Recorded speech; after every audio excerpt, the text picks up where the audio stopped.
Hello, in this video I'm going to talk about reading and why, if you are a B2 level student or above, reading a novel in English can be a really great thing to do, not only for your actual reading, but for your overall language development. Now, I have always loved reading. When I was a little kid, my reading was 2 or 3 years ahead of average for my age, kind of thing. And I actually grew up without a television. I know, shock. Until I was about 10, we didn't have a TV, or we didn't have a TV that we really wanted to watch. So no TV, no computer, no internet, no mobile phones, no games, nothing like that. So reading for me as a child was really one of the ways that I entertained myself. Um, and because I guess I have always loved to read, um, I feel like it's a really good thing for students to do too. Um, Now, for a lower level student, and I guess I'm talking B1 and below, reading a novel in English is probably going to be a bit of a stretch. So, if you're at B1 and under and you want to read, graded readers are absolutely the best way for you to do so.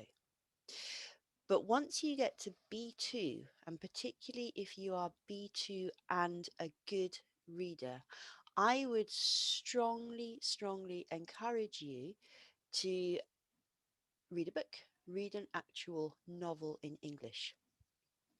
Now, it can be very difficult to know where to start because obviously reading a complete novel in a foreign language it's a huge challenge. It's a huge thing to do. So I'm going to share a link under this video, um, which will take you to a website I found, which recommends simple novels in English that are readable by a B2 level student. And, these novels are written for native speakers. So if you're a C level student, it's not that these novels are going to be too easy for you. Um, they're books that I would read, but they are written to be simple, mostly for kind of native speaker teenage readers. But hey, do you know, why should you bother? I mean, you could just go and watch a movie, or you can go and watch Netflix, or, why go to the effort of reading a book? Well, I think it's because of that word effort. Now, I know, in your time off, you might not want to make an effort to do anything. You might just want to chill out, and that's okay. And there's nothing wrong with watching movies in English. There's nothing wrong with chilling out in front of Netflix in English. That's totally okay. But it's kind of very passive. So when we watch a film, you know, yeah, we might be listening a bit or we might be reading the subtitles, but we don't have the same level of mental engagement that we do when we read. And the other thing as well is that watching a film, it, I watched a film in Chinese once and I watched it 4 times and I still didn't really understand what they were saying. So it wasn't really very helpful for me. It didn't really help me to improve my Chinese because it was too long and too difficult, and I was just looking at the costumes and being distracted by the history, and it wasn't the same. If you read a novel, you have to engage with the story on a very, very deep level. You have to make a commitment that you're going to read. You have to carve time out in your schedule for you to read. And really, you know, by doing that, by making that effort, you learn more because, of course, you learn more when you put effort into something. You don't learn much by kind of sitting there and watching Breaking Bad, even though Breaking Bad is an awesome show. So making that effort forces you to learn. And the other reason why reading is so good is because, you are in control of the speed. When you're watching a film, you can't control how quickly or slowly the people speak. And yeah, you might rewind a few times, but actually it gets quite boring.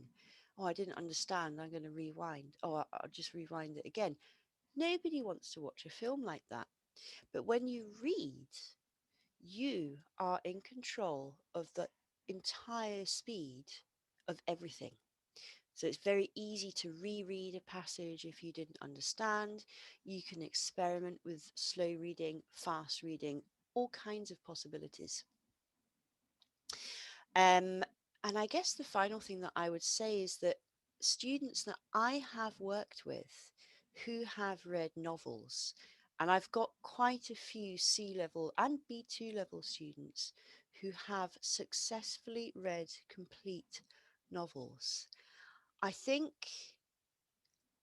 the thing this gives you that watching a film will never give you is an incredible feeling of satisfaction. Like, no one has sat through the end of a film and thought, oh my God, I just watched a film. I'm awesome. No, because watching a film, it's kind of ordinary. And most of my students, even if they're watching in English, they'll have subtitles. So you don't quite get that feeling of satisfaction. But if you read a book, a complete novel in English, that is a huge, huge achievement. Um, and I think that feeling of achievement, it is hard to get any other way. So for that reason, I would suggest if you're B2 and above, you have a go at reading a short, simple novel. Don't try anything complicated. Don't try and read Oscar Wilde or Jane Austen because it's hard even for us. Short, simple novels are really a fantastic resource for you. My name's Sarah. I am an English teacher and language anxiety coach. I help people overcome their fear of speaking and using English. Thank you for watching.